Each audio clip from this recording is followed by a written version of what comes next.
Okay, some damage. I can live with that. Yeah, so let's mount this one in the bike again.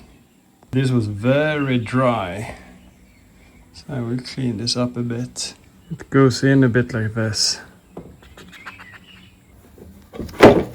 There we go.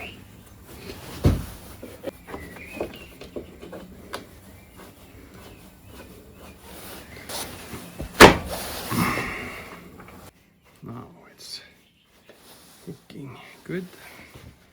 I'm lifting the swing a little bit.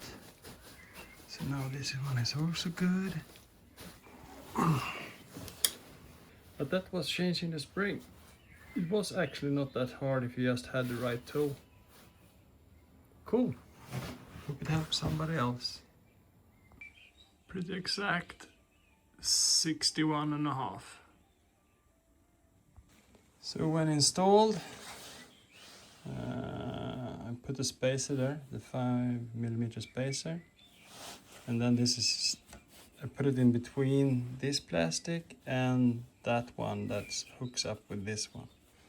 And up here it just left it as it was, and this is on the minimum, so this is to be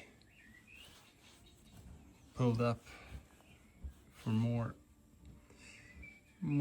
tension, preload or whatever it's called. I need to read in on this.